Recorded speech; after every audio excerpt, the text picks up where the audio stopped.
I would like to firstly introduce our panelists, and then we'll kick off our discussion. I'm going to begin by introducing Nitin Natarajan, who is the Deputy Director, Cybersecurity and Infrastructure at the Cybersecurity and Infrastructure Security Agency, CEPA.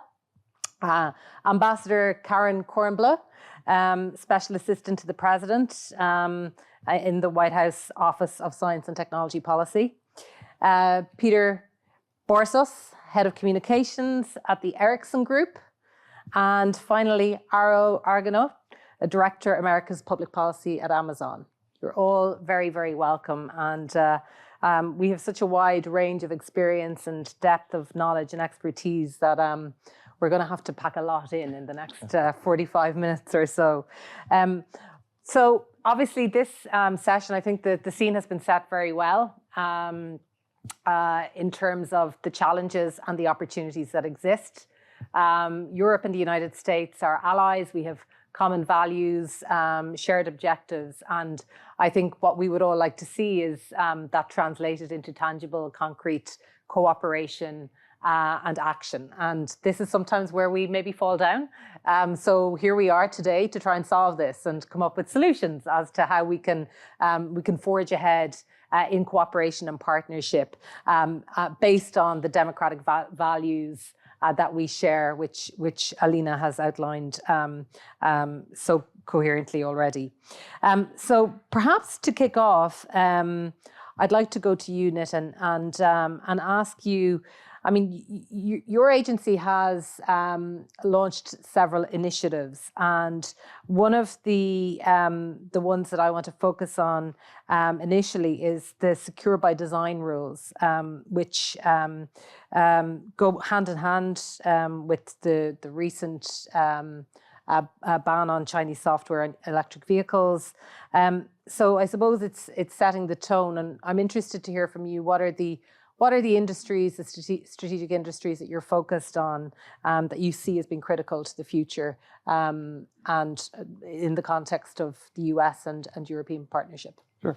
Thank you. It's great to have the opportunity to be here today and really talk about the strong partnerships we have with our colleagues throughout Europe and really the work that is a global issue. I think the challenge, we see Secure by Design not as a single isolated, obviously US issue. This is a global issue. We're all facing a lot of the similar adversaries. We're facing we're using a lot of the same fundamental software and hardware, both in information technology and operational technology, and really making sure that we can transition some of that risk that to date has been placed on the end user, and really going back to hardware and software manufacturers to say that you need to be building more secure. You need to be building more secure by default as you come out the door.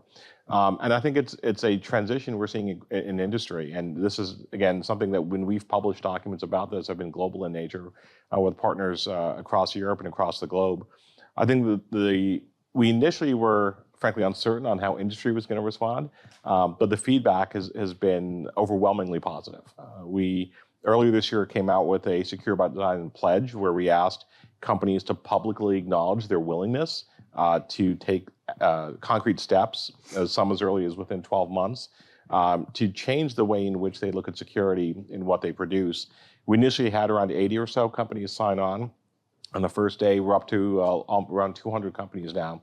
And we believe this will truly have an impact across the globe. This is not just about companies operating here in the US, but these are companies that are operating globally. And we think it is this transition that we're going to need as we look at the introduction of new technology from partners around the globe into our day-to-day lives. As we see the increase in technology in every sector, in every industry that we're dealing with, everything from healthcare to the energy sector, to food and agriculture, to IT and communications.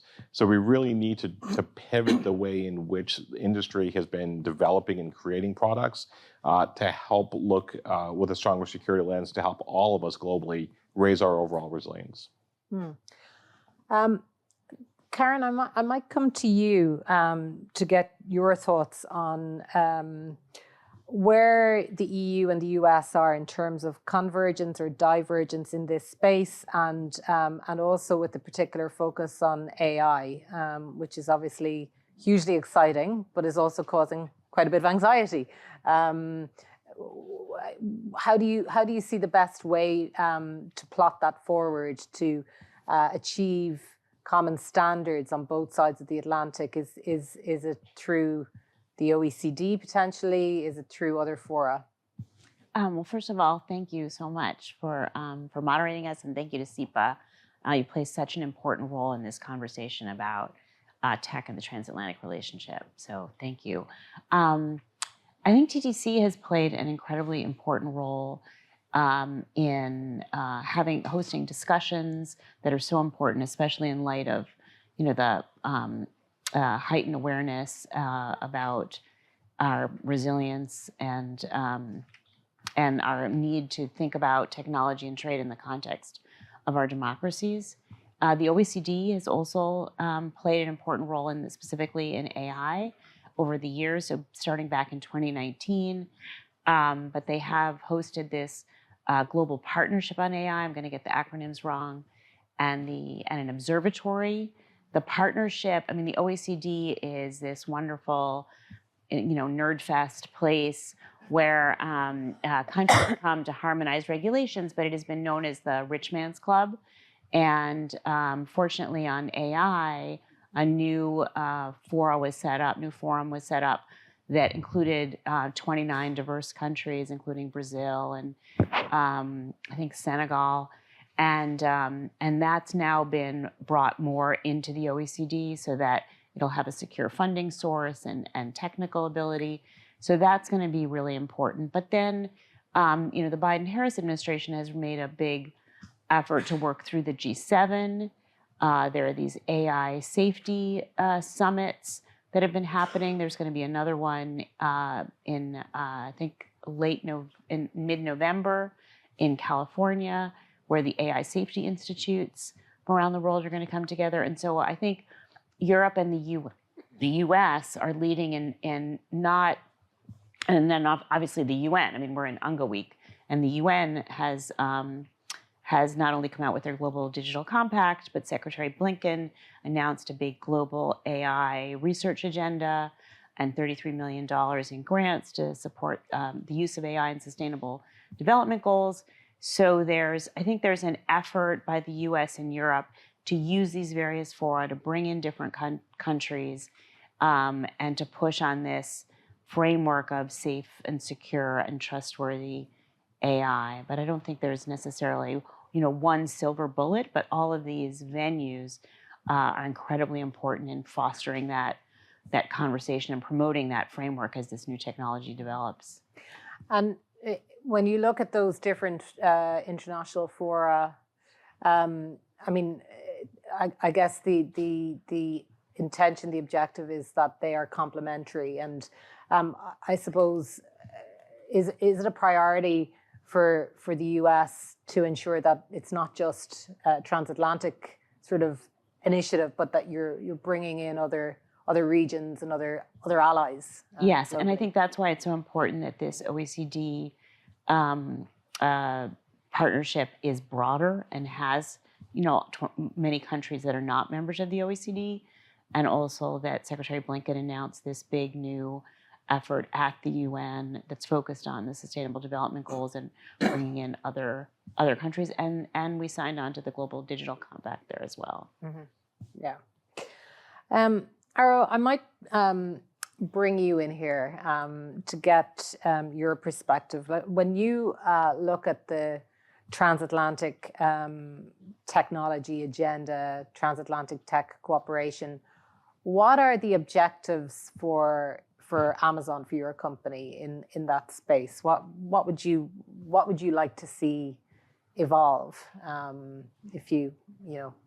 if I had a magic wand. If you had a magic wand. Well, first of all, thank you so much for having me, to you and to CEPA. It's an honor to be part of this inaugural session, and happy to see all of you interested in our conversation on transatlantic tech cooperation. I guess what I would say is, the relationship between the US and EU, as people have said so far today, is really critical. It's sort of an unparalleled alliance, and we really view the private sector as a key element in that. Our industry cooperation and transatlantic economic ties are a huge pillar in that. And so when we look at future US-EU conversations or work together in whatever mechanism it is, we really hope that both governments will really take on sort of some of the bigger issues that have emerged in technology policy recently. You know, what we should really be doing is trying to figure out ways that we can work together to ensure that both of our companies continue to be global tech leaders, and make sure that we're focusing on innovative policies that will promote that, and kind of staying away from policies that might limit the ability of companies on either side to grow and compete. So if I had a magic wand, I would say that solving those, finding common ground on technology policy in the sort of big way would be exactly what I would want to focus on. And there's some real opportunities here. I mean, take AI, as Karen was talking about. A study that Amazon commissioned found that if the EU were to take up responsible and pro-innovation AI policies, that would add about $600 billion to their economy, bringing a 3.4 trillion as the total for technology adoption in the EU. And so we would like to see focus on how to even grow that number and how to make technology adoption more effective for the EU and of course the US.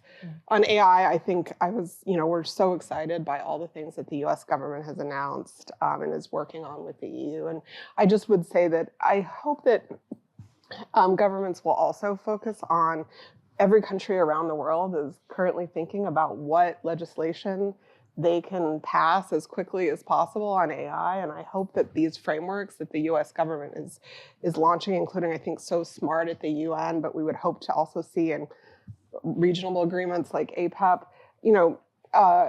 some rules of the road that will prevent a bunch of legislation from emerging around the world that would make AI adoption harder and just mean this technology would be less useful.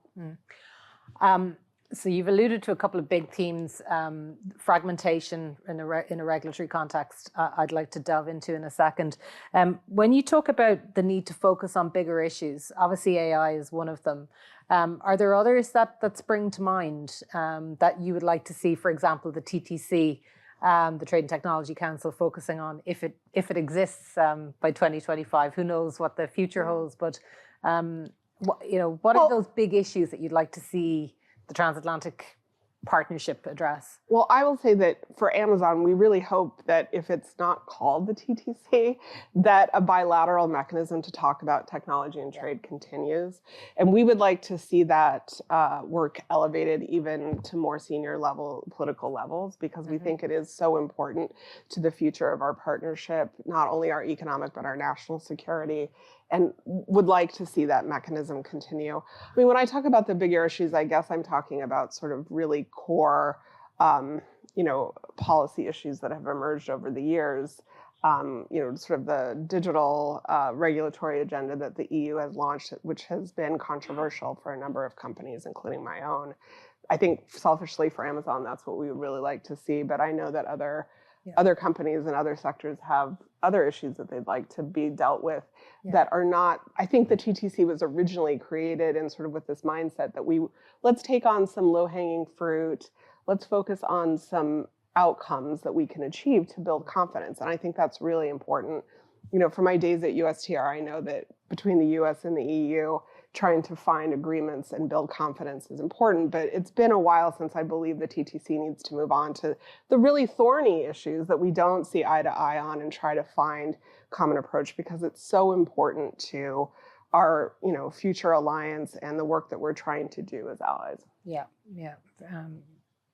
Agreed.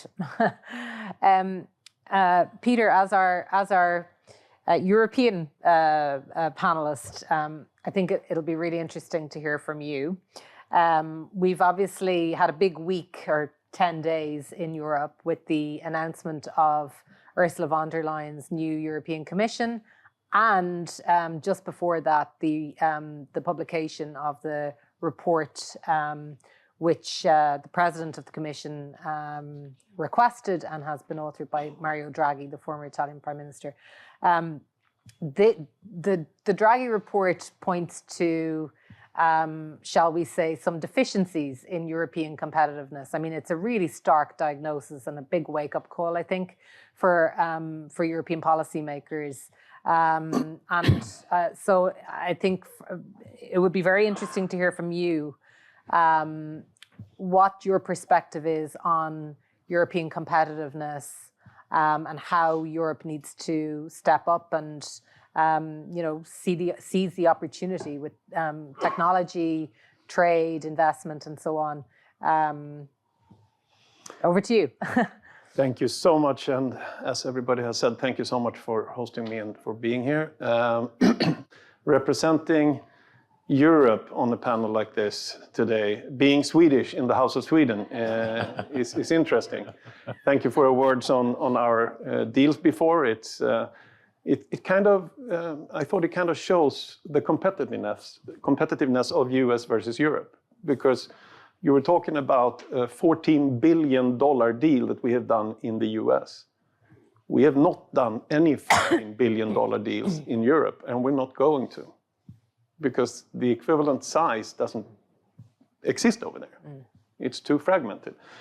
So we've been very vocal in actually putting the risk up for Europe becoming an industrial museum if things doesn't change. And the Draghi report shows what has to be done to some extent. So the problem statement, I think, is there.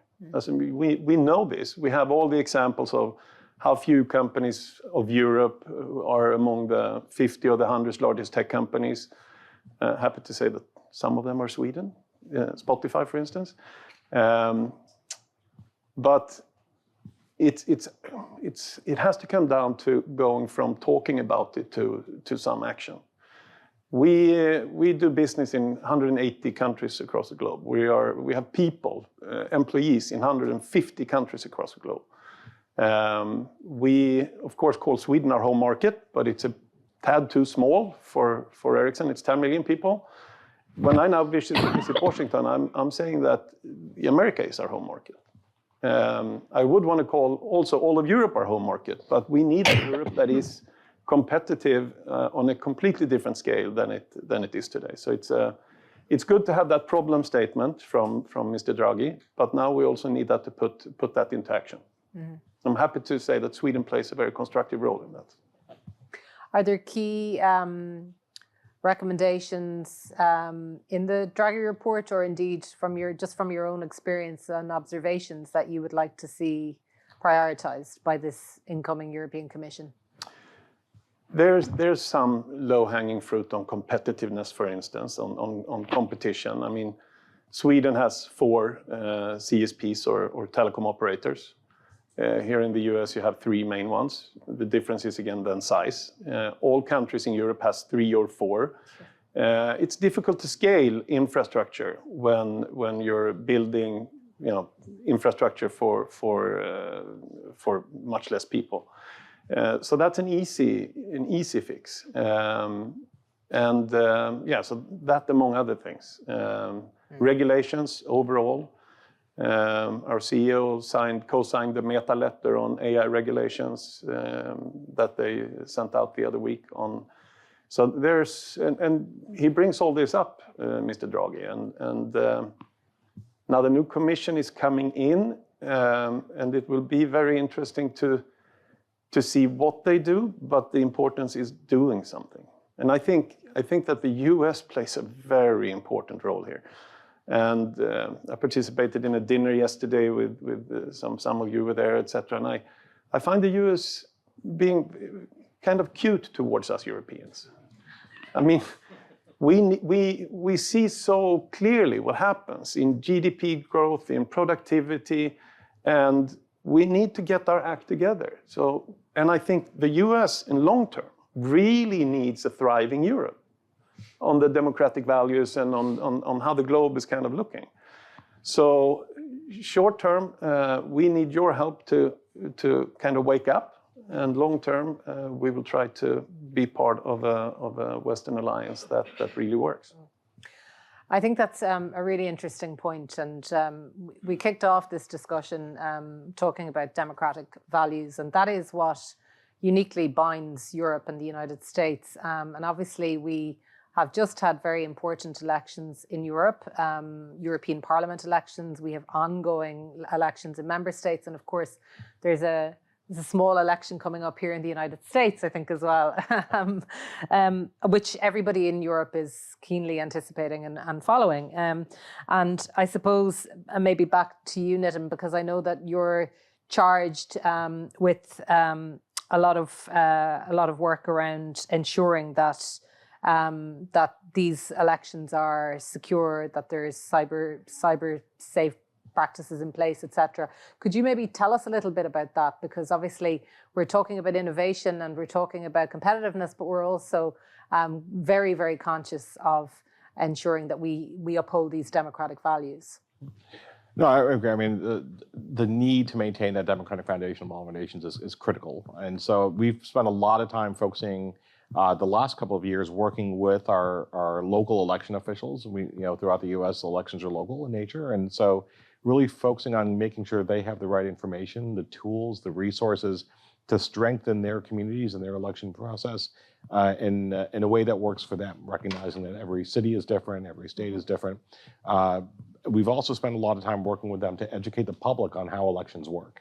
Mm-hmm. I think that 20 years ago, we weren't asking questions about how elections worked. And so I don't think it's something that people have become well steeped in.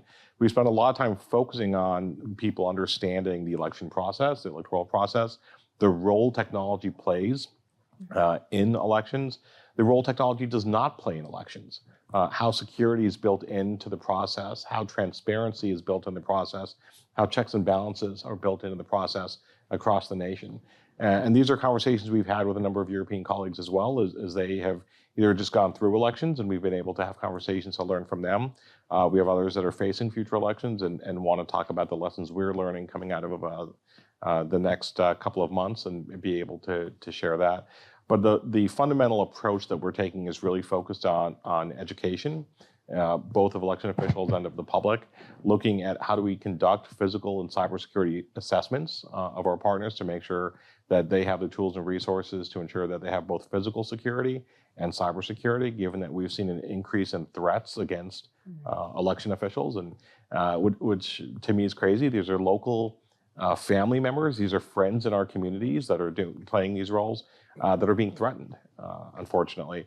So really focusing on doing those types of assessments to help people identify the tools and resources that are needed, and doing that in a collaborative way. Because we know, again, at the end of the day, the elections are local in nature.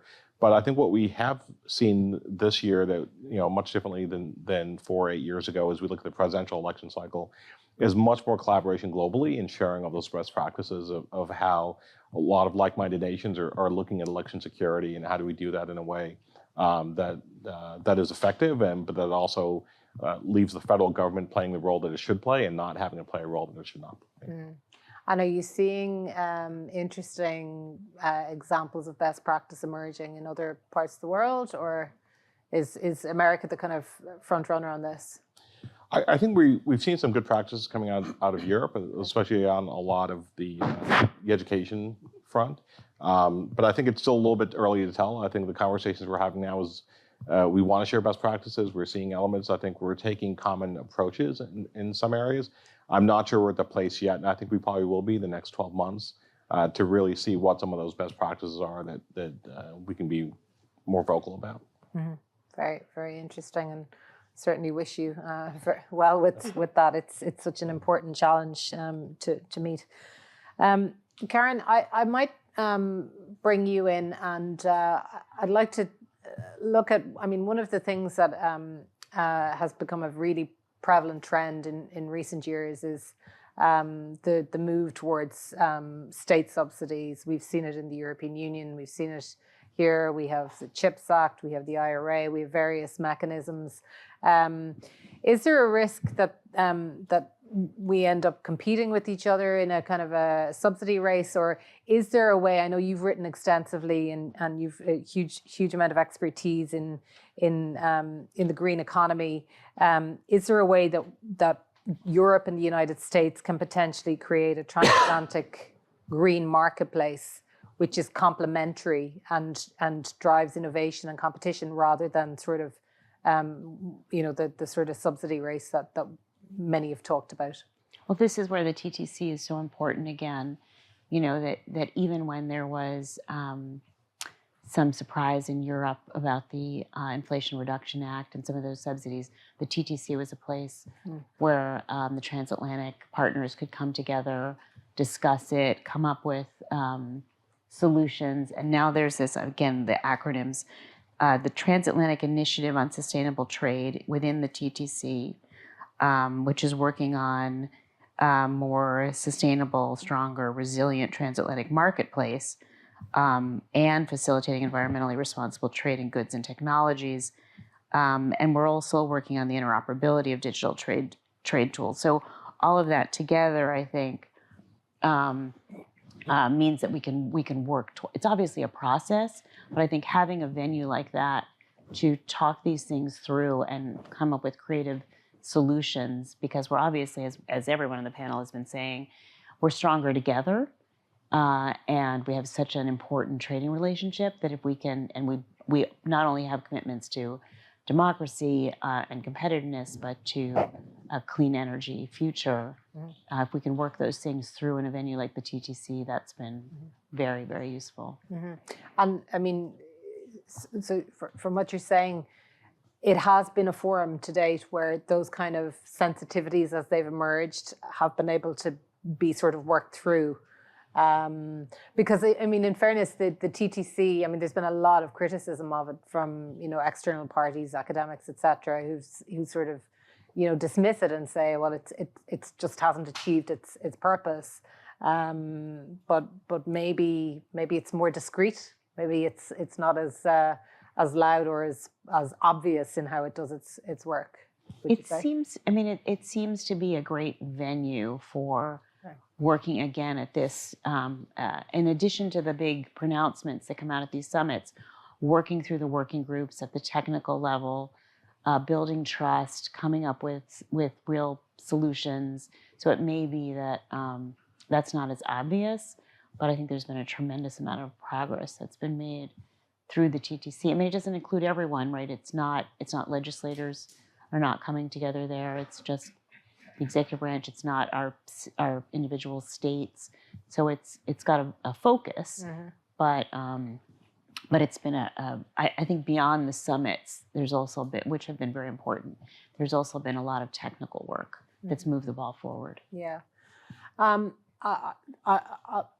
maybe pose a question and I'll allow whoever would like to jump in respond. But in her letters to her new European commissioners designate, Ursula von der Leyen has called for a change to the future, the next phase, if you like, of the TTC. So she has outlined a desire to continue the technical level discussions on tech policy, but elevating the trade discussions to a political level.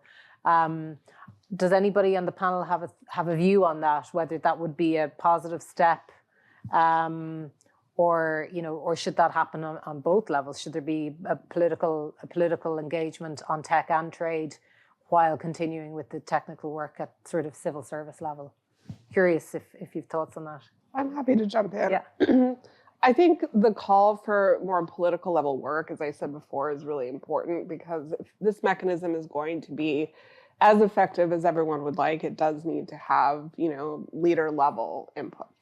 I think I would be curious to learn more about what is that intersection between what is on the tech side and what is on the trade side, because I think that they're obviously intermingled. Technology is critical to every sector of the economy, and you don't really have, trade and technology is, critical to the trade agenda.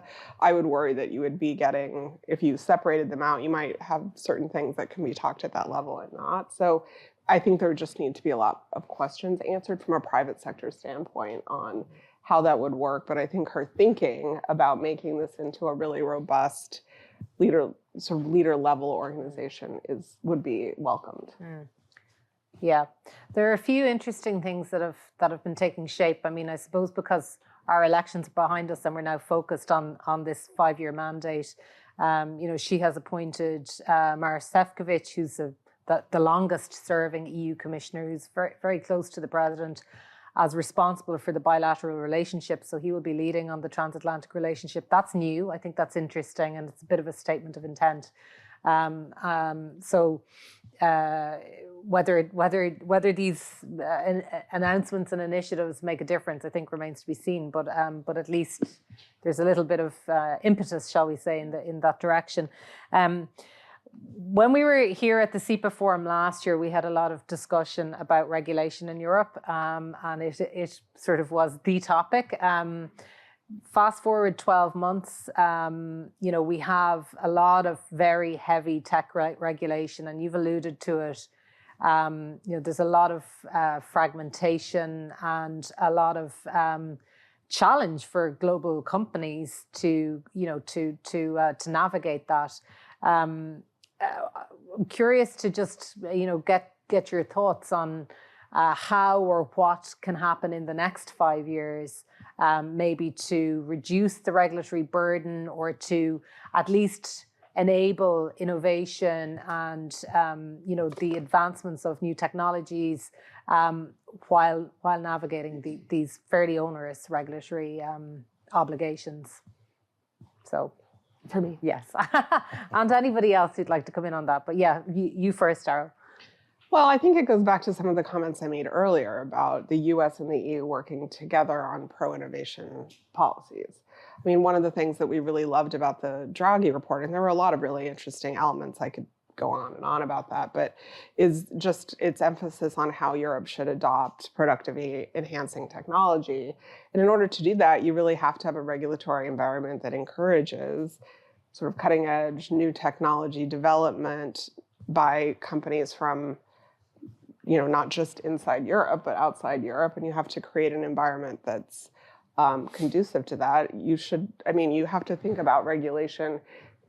If companies don't want to launch innovative new services there because the regulatory burden is so significant, that is a problem for your innovation goals. So I would say that continuing to work on a digital regulatory agenda that is focused on how do we innovate, how do we ensure technology adoption and grow is the way to go forward, and maybe not sort of the approach to be the first out of the gate on regulation should be rethought.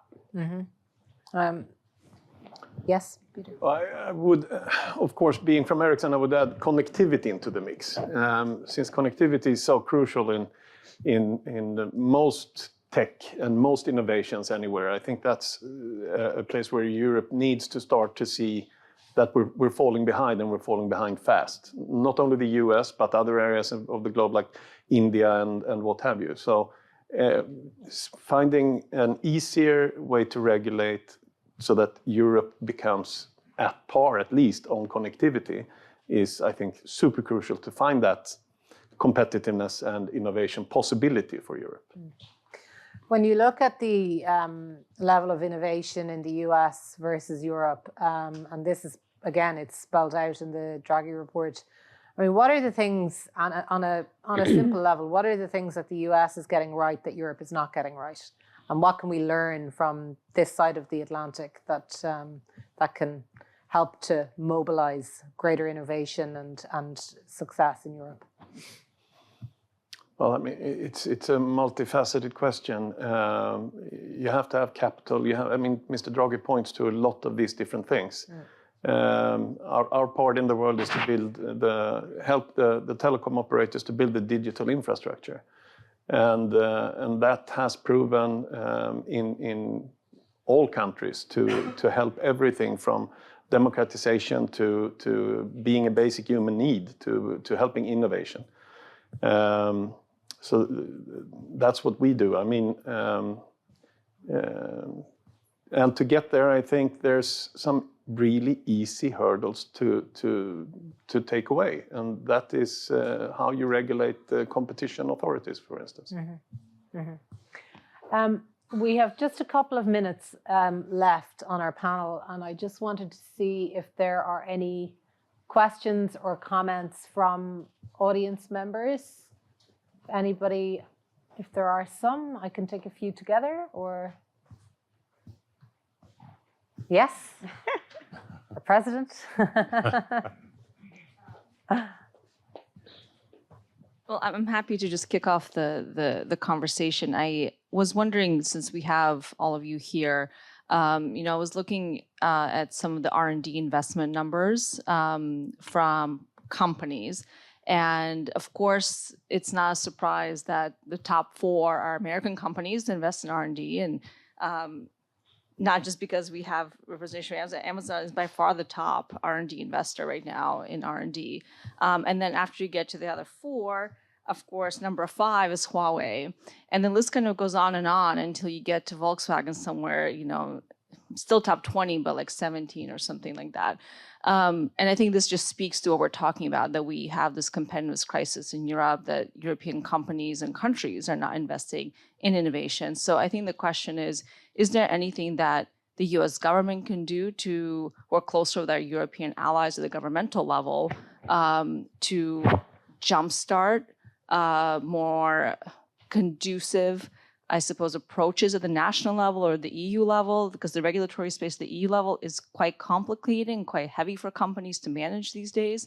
Is there something we could be doing at the national level with our allies? And then from an industry perspective, is there something that US companies can still do to maybe jumpstart ecosystems in Europe? Are there specific countries that you would point to that you think are doing this particularly well? With the exception of Sweden, because we already talked about how amazing Sweden is. So I would love to hear that. Great question and comment. I have another one over here, so I'll just take this as well, and then we can come back to the panel. Hi, Dan Mullaney from Atlantic Council. So with the new commission portfolios, you have Sefcovic, who both has trade and a security aspect and a bit of tax. And he's reporting to Commissioner Designate Séjourné, who covers industrial policy. The bundling of all those issues together, I wonder if that is sort of an interesting reflection of where the next commission might go. And then secondarily, there's the observation that some have made that the allocation of commission portfolios is such that President von der Leyen will have quite a bit of power because of the division of the portfolios and what that means. I mean, in the past, between President von der Leyen and President Biden, there was, I think, quite a bit of common ground in terms of our common challenges. I'm wondering what the panel thinks about those sort of 2 aspects of the next commission and what that might mean about kind of an integrated trade, security policy, and also stronger transatlantic alliance. Yeah, great questions as well. Okay, I'll allow you to decide where you'd like to jump in, if at all. But we might start with the question about investment, and I think Alina makes a really good point about the need to jumpstart European investment, and it's clearly in the US interest for that to happen, to have a strong transatlantic partner. Are there things that at a federal level the US government can do to encourage that, to support that, or not? Anyone? I don't know exactly what to do, but at Ericsson we spend $5 billion on R&D every year, which we think is a lot. It's 20% of our market cap. The technological leadership for a company who's been in business 150 years next year, so now I got that said too, is extremely important. But I think in order for it to become really big money, you also need the ability to scale. I mean, the American companies are bigger, and then you have more money and more resources to put in. So you have to let also companies scale, which is perhaps one of Europe's problems then, that we don't scale enough companies. Mm-hmm. Well, No, go ahead. I think we're looking at this purely, obviously, from a partnerships perspective. There's no federal R&D that's going to solve all of our problems in the space. It's not just the public sector or the private sector, but really looking at collaboratively. I think we're having the discussions with our European partners on how best do we make sure that we're collaborating effectively on efforts we have underway. I think the challenge at the end of the day is always on the government side, is always funding for R&D and how much do we actually have to invest. I think, but there has been intense investment by the private sector in R&D, and I think making sure that we have that effective collaboration globally to make sure that we are prioritizing those efforts in areas that are mutually beneficial. The public and private sectors are key, and those are some of the conversations we're having in that space now. Mm-hmm. Yeah, I was just going to say, take the conversation in the question in a slightly different way, which is that the U.S.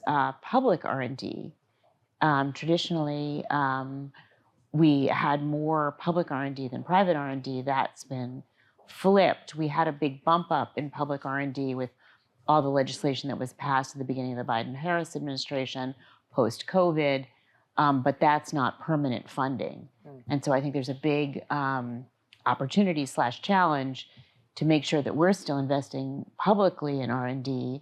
There's a pilot in AI specifically. There's a pilot called the NARE, the National AI Research Resource, that is being piloted because compute is so expensive that researchers can't get access when they're trying to build new models, when they're trying to figure out how to test models.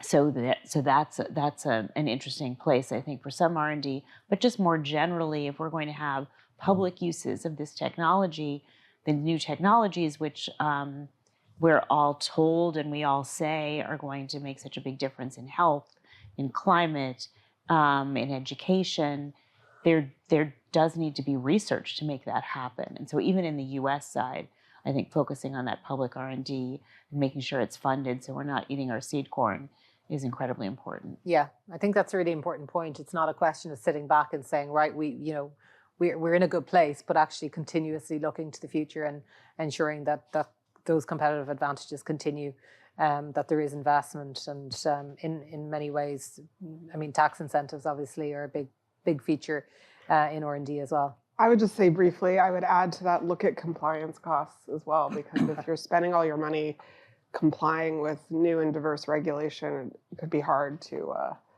invest in R&D. Yeah, agreed.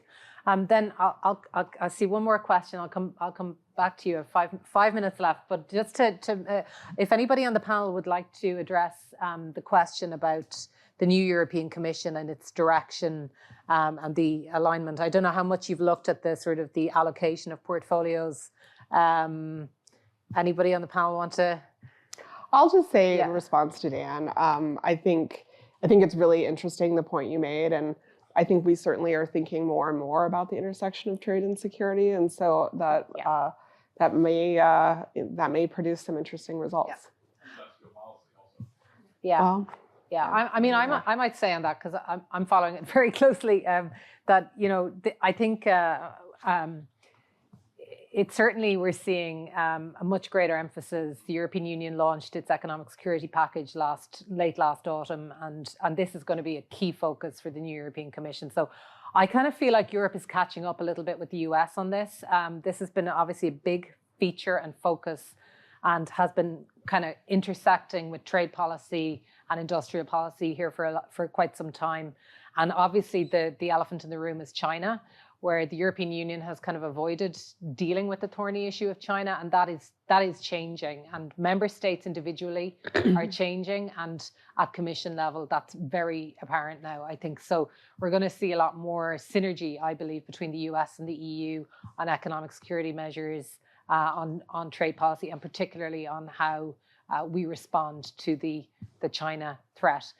So things are changing, that's for sure. Final question or comment? Hello, my name is Denis. Everybody speaks about Ukraine, and my question also about Ukraine, because I am vice president of the Ukrainian League of Industrialists and Entrepreneurs. First of all, I would like to express my compliments to Ericsson. This company always bring prosperity and technology to Ukraine. For example, interesting fact that the first telephone station was settled by Ericsson in 1900 in Kiev, in Ukraine. And my question, how to strengthen Ukraine with transferring new technologies now in this difficult situation, because development of the economy is one of the most important part of how Ukraine can win and how we can solve this conflict. Great, thank you. I think that's actually a great one maybe to wrap up this conversation. And I think when we look at greater cooperation between Europe and the United States, Ukraine has definitely been a factor in pulling and bringing together the US and European Union over the past number of years. So while the situation is horrendous, there is that small silver lining, I think. So I don't know if anybody particularly would like to comment on that. Peter? Well, I mean, thank you for the kind words, and we do what we can, and we continue to support with the technology we have. And to that extent, Ericsson has been doing that in many parts of the world for the past 150 years. It's a phenomenal story in itself. But we, of course, will continue to do that. Great. Anybody else?